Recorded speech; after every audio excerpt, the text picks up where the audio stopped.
Hi water sign, Cancer, Pisces, and Scorpio. Kumusta po kayong lahat? Okay, so water sign, maraming salamat po sa walang sawang pagsubaybay sa ating pong daily horoscope. And kung ikaw ay bago pa lang sa ating channel, mag-subscribe na po kayo guys and i-click mo na rin yung ating notification bell para lagi kang updated sa ating mga bagong upload. And remind ko lang guys na ang reading po natin ay general reading lamang. So take what resonate and leave what doesn't. Okay? Tignan natin guys ano ba yung focus ng energy nyo ngayong araw. Water sign. Focus po ng energy. So, meron tayo guys trap. I think yung iba sa inyo hindi ka pa rin makaalis sa trauma mo. Victim, allure, and trick. So, pag ito kasi guys yung nakuha ko, water sign, possible na nandoon ka sa parang nababalot ka pa rin sa pagmamanipula. Okay, pwedeng namamanipula ka pa rin. Hinahayaan mo yung sarili mo na mamanipula. Okay? Natatrap ka pa rin dito and I think mas lalo kang nai-stuck kasi hindi mo pa rin alam kung ano yung dapat mong maramdaman or maging reaction ngayon dito. Ito yung focus ng energy niya, water sign, okay? So, I think biktima ka rin kasi nakalagay nga dito victim. Pero minsan kasi guys, itong pagka-trap na to, pwedeng ikaw yung naglagay ng trap na yan at ikaw pa rin guys yung naging dahilan kung bakit na-stuck ka dyan. Okay?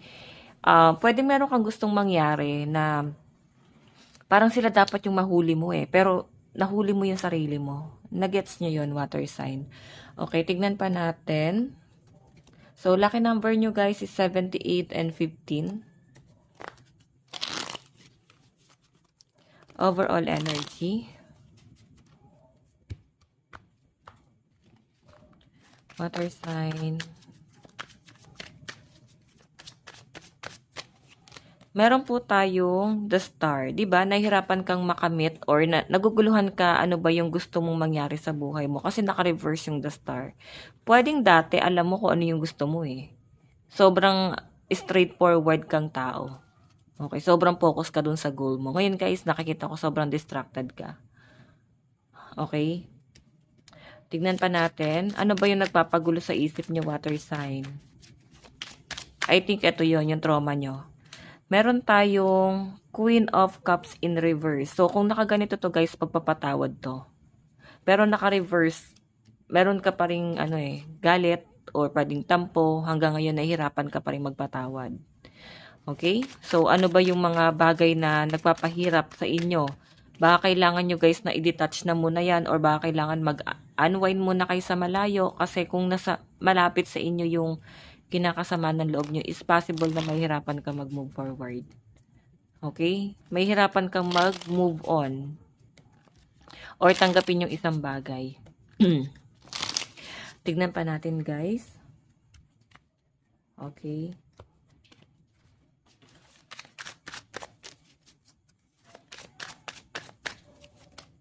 Meron tayong, wow.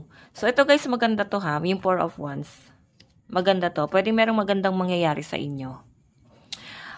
Siguro think positive lang para mas ma-attract mo pa yung mga positive, no? Kasi kung mag-iisip ka pa rin ng mga negative trauma, hindi ka makakaalis. So, kung mag-fail ka sa buhay mo, wala kang ibang sisisihin kundi sarili mo kasi hinayaan mong ma-stuck ka dyan. Okay? May magandang mangyari sa inyo, hindi makapasok sa inyo yung swerte. Bakit? Nakastuck ka pa rin dito eh. Okay? Tignan pa natin. So guys, meron tayong the Hermit. Okay, madilim pa rin ang mundo nyo guys. Ang Hermit kasi guys, para siyang nasa loob ng kuweba. May daladalang sulo. Ayan o, ilaw. Okay? So, meron kayong pinag-iisipan dito.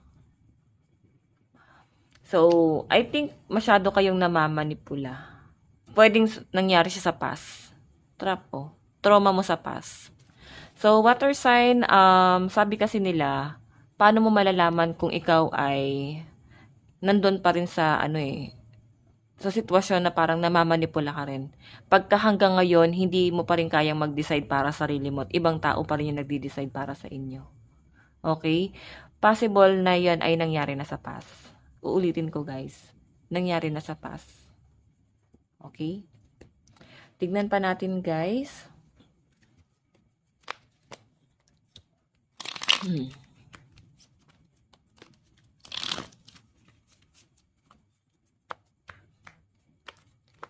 Okay. Water sign, meron tayong 5 of Pentacles. May nakikita ko dito, guys, na ito. Paghihirap sa pera, hindi lang to sa pera, parang pangungulila din to, guys. Tignan mo, napaka-cold. Actually, kontento naman yung iba sa inyo. Kontento kayo. Hindi ko lang din ma-pinpoint kung ano ba yung dahilan para maging malungkot ka ng ganito. Pentacles kasi, guys, pera to. Parang may nagpapahirap sa inyo. Ayan, no? Yung under niya, guys, what I mean, yung nasa taas niya is the sun, naka-reverse, tapos yung under niya, 5 of Pentacles. So, actually, guys, may hirapan kang maabot yung mga pangarap mo. Bakit? Stuck eh. Okay? Tignan pa natin.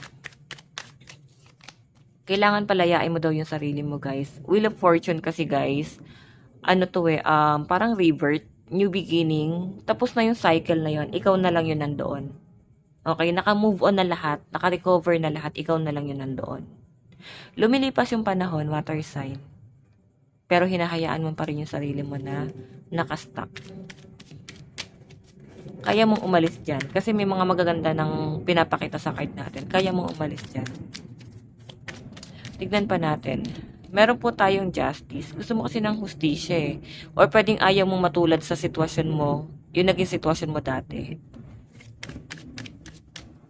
Okay, meron tayong 6 of Cups. Actually, meron kang inaantay dito na gusto mo mag-reach out sa'yo. Mag-message. At least, kumustahin ka. Ahead sa inyo, guys. Ayun, no. Pero hanggang ngayon kasi, guys, iniisip mo pa rin kung gagawin niya ba yon. Kasi parang napapaisip ka rito. Okay, so guys, ang 6 of Cups kasi reconciliation. Pero actually, meron kang inaantay na makipag-reconcile sa inyo.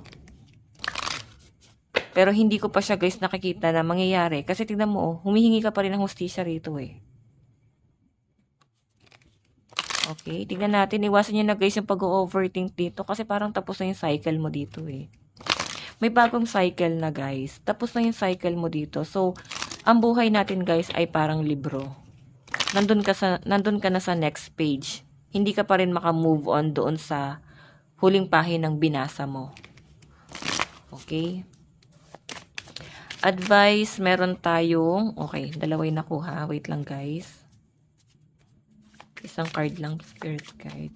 Meron po tayong cool your emotion, di ba? Try mo mag-relax.